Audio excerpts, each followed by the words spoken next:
Olá, eu sou o Frederico Duarte Carvalho, diretor do Contraprova. Este é mais um podcast onde fazemos um apanhado das notícias que passaram pelo nosso crivo nos últimos dias.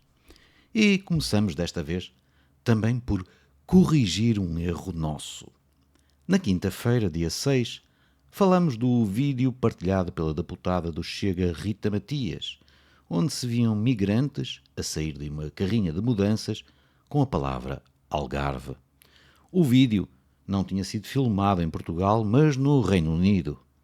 O Contraprova classificou como enganador um fact-check do Polígrafo, porque o verificador analisava a afirmação de que os migrantes estavam a chegar ao Algarve, enquanto a publicação de Rita Matias, reproduzida no próprio artigo, dizia que os migrantes passam pelo Algarve. E aqui cometemos um erro. Titulamos que a Rita Matias nunca tinha dito que os migrantes estavam a chegar ao Algarve. Afinal, tinha dito. Alertado por leitores, descobrimos que a agência Lusa tinha documentado duas versões da publicação na Rede X. Inicialmente, a Rita Matias escreveu imigrantes ilegais chegam ao Algarve, indicando que o salto estava a ser para solo nacional, e que depois corrigiu quando lhe disseram que era em Inglaterra para imigrantes ilegais passam pelo Algarve, justificado pela origem, pela palavra Algarve, escrita no veículo. O problema é que o polígrafo analisou a primeira formulação, chegam ao Algarve, mas ilustrou o artigo com a segunda, passam pelo Algarve, sem explicar que tinha havido uma alteração. No dia seguinte, publicamos, por isso, uma ata diurna, corrigimos o nosso título, explicamos aos leitores como chegamos ao erro e assumimos a responsabilidade. O erro do título, que teve que se manter, mas com a explicação, não alterou, contudo, o essencial do nosso crivo ao polígrafo. A omissão das duas versões tornava a sua apresentação dos factos enganadora e acabou também por nos induzir em erro. É também por isso que serve o Contraprova, para escrutinar os outros e aceitar exatamente o mesmo escrutínio quando somos nós a falhar. Ainda na sexta-feira, fomos fazer contas aos números da tragédia migratória de Ceuta. E as contas pareciam estranhas. Em apenas 3 dias, os leitores portugueses encontraram balanços de 71, 88, 100, 99, 141 ou 79 mortos, dependendo do jornal e do momento em que consultassem a notícia. Não significa necessariamente que alguém estivesse a inventar mortos. O problema estava sobretudo na mistura de critérios diferentes: mortos oficialmente confirmados pelas autoridades espanholas, corpos recuperados, números das autoridades marroquinas ou estimativas de organizações não governamentais. Resultado, para quem acompanhasse os títulos, os mortos de Ceuta pareciam ter a extraordinária capacidade de entrar e sair das estatísticas. E também, na sexta-feira, encontramos Luís Montenegro, primeiro-ministro, na praia. Ou melhor dizendo, quem encontrou foi o Correio da Manhã. O jornal fez manchete com a acusação de que o primeiro-ministro tinha falhado a promessa das férias. Montenegro dizia que não ia passar férias nesta altura. E apresentou fotografias de Montenegro na praia do Garrão, no Algarve. Só que o gabinete do primeiro-ministro, de facto, nunca tinha anunciado que Montenegro passaria o verão inteiro sem descansar. A informação oficial dizia que não teria um período formal de férias e continuaria a coordenar a atividade governativa, mas admitia expressamente que poderia gozar alguns fins de semana e um ou outro dia esporádico, desde que não se ausentasse do país. Uma fotografia de Montenegro na praia prova, portanto, uma coisa bastante sólida. Luís Montenegro esteve na praia e em Portugal. Não prova que tivesse formalmente de férias, nem muito menos que tivesse quebrado a promessa anunciada pelo seu gabinete. Classificação do Contraprova: enganador.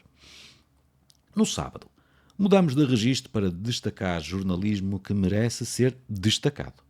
Uma investigação da Reuters reconstruiu uma enorme rede de apostas ilegais e criptomoedas que terá permitido movimentar cerca de 4 mil milhões de dólares, ajudando o Irão a contornar sanções internacionais.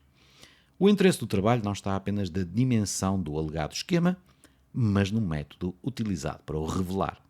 5 jornalistas cruzaram registros de sociedades, carteiras de criptomoedas, documentos judiciais e informação comercial e falaram com mais de 30 pessoas, incluindo antigos membros da Guarda Revolucionária do Irão, antigos responsáveis governamentais e pessoas ligadas às investigações em curso nos Emirados Árabes Unidos.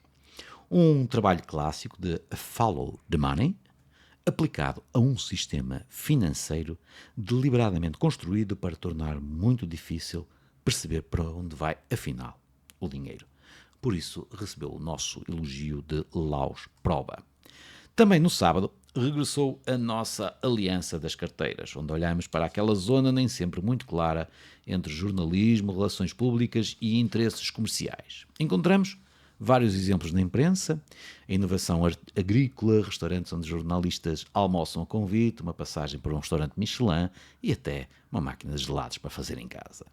O denominador comum são conteúdos jornalísticos produzidos com algum tipo de apoio, convite ou relação comercial, mas sem indicação explícita de publicidade ou pub, conforme manda a lei.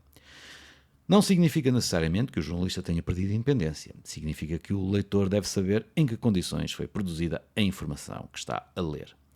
E no domingo, olhamos para uma situação particularmente curiosa no Diário de Notícias. Na página 5 do jornal, Luís Valença Pinto apresentava aos leitores a Eurodefense Portugal, organização a que preside. Nas páginas seguintes, um estudo dessa mesma organização fornecia a matéria, a principal fonte e a agenda para uma notícia com honras de manchete.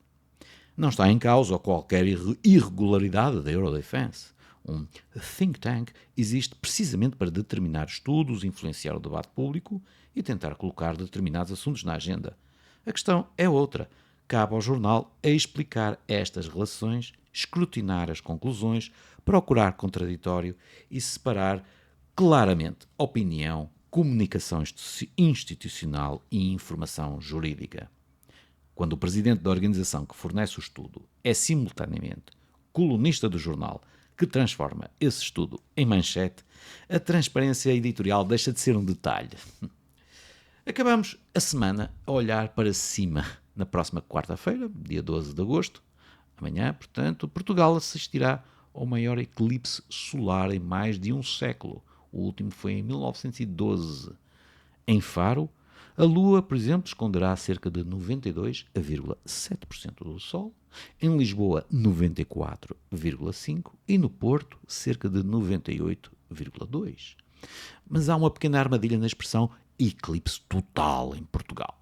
A totalidade será visível apenas numa estreitíssima faixa do Parque Natural de Montezinho, entre as zonas de Rio de Honor e Guadramil.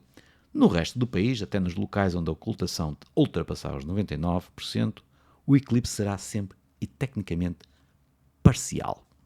Portanto, mesmo assim, escolham um lugar com o horizonte e o oeste desimpedido, arranjem os óculos próprios para observar o eclipse. Óculos de sol apenas não servem e aproveitem, porque, entre nós, um fenómeno semelhante só voltará a acontecer daqui a 118 anos. E por esta semana é tudo. Continuem a acompanhar o Contraprova, onde procuraremos perceber não apenas se uma notícia é verdadeira ou falsa, mas também como foi construída, o que ficou de fora e se aquilo que o título nos diz corresponde realmente aos factos. Até a próxima.